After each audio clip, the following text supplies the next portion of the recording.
Folks, earlier I had done something in my kitchen. I'm entitled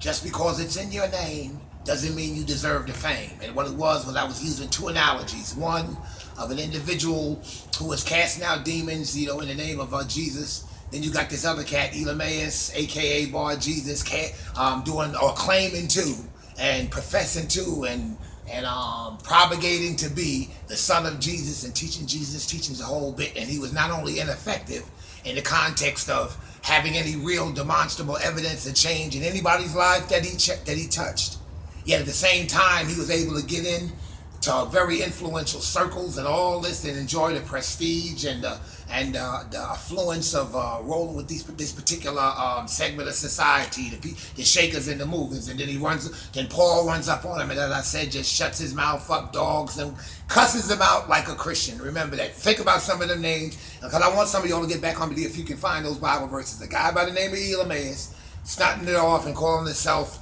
Bar Jesus. Now, in the end, when we come down to this aspect of this other individual who remains nameless, he doesn't have no name, but he's casting out in the name of Jesus. This is where the conclusion of this comes in at. A lot of times, it's almost like ID theft or identity theft, where somebody gets all these things in your name, but in all actuality, all these benefits or whatever, all the things that you work hard for, that they didn't do nothing for, and they reap these benefits. So it turns out you say, well, wow, look at this.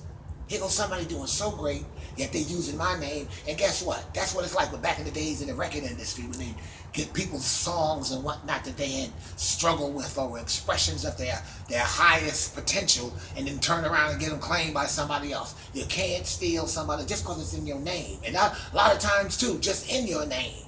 You sit back and think about it. Who do you do things in the name of? If you start doing things in the name of Jesus, things will work if you're doing it right. You'll be able to cast out demons, get all the negativity out of your life, whether you're rolling in a church with the apostles or not. And then at the end of the day, if you stunt with this Jesus thing, you're going to be ineffective and you're going to lose whatever you got, and somebody definitely going to shut up your mouth. So, and then look at it. It wasn't a human being, technically. It was the power of God that shut Bar Jesus up. And you know something? I think I might do something else on that call. Ain't no future in front. Because a stunt artist or a front artist, we used to say back in the days, don't front on me. Think about it. If you fronting on somebody and stunting on somebody, you're hustling backwards.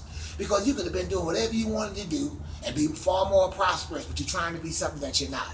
And so that goes for all of us, me included. If you ain't with this thing, ain't no future in front. Because a stunt man or a front artist can make it look or make things look so real.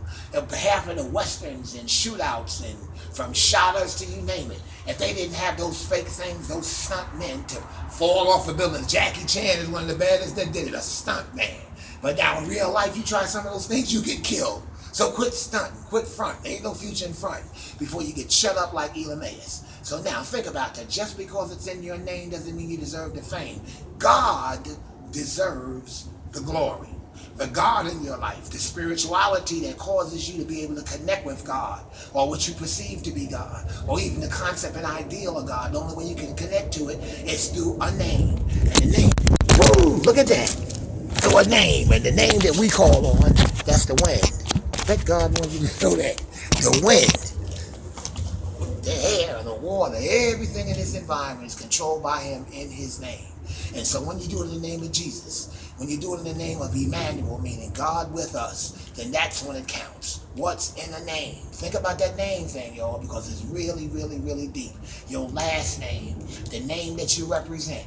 And out of all of the names that you could possibly conceive of, just remember this here. They can call you everything but a child of God, but just tell them right now, don't forget to call me Christian.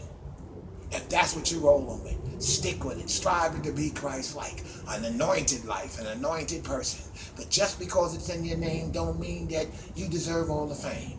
You can inherit property. You can inherit whatever. And people before you work for it. They struggle for it. Even us just being able to be at Howard University School of Divinity. There were people that came before us whose shoulders we stand upon, from Howard Thurman to everybody from Denzel Washington. People still that are alive right now.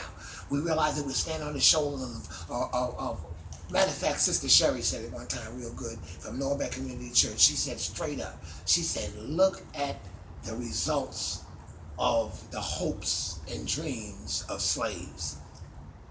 I would have used captives, the same suit, just a different role. Folks that were once slaves right here in this Washington, D.C. area. So remember that. It's all about a name. And if you're going to represent that name, don't go out like Elameus. Just because it's in your name, always remember God deserves the fame, not you. Give God the glory. That's all this is about. Take care. That's word from the Reverend. Peace.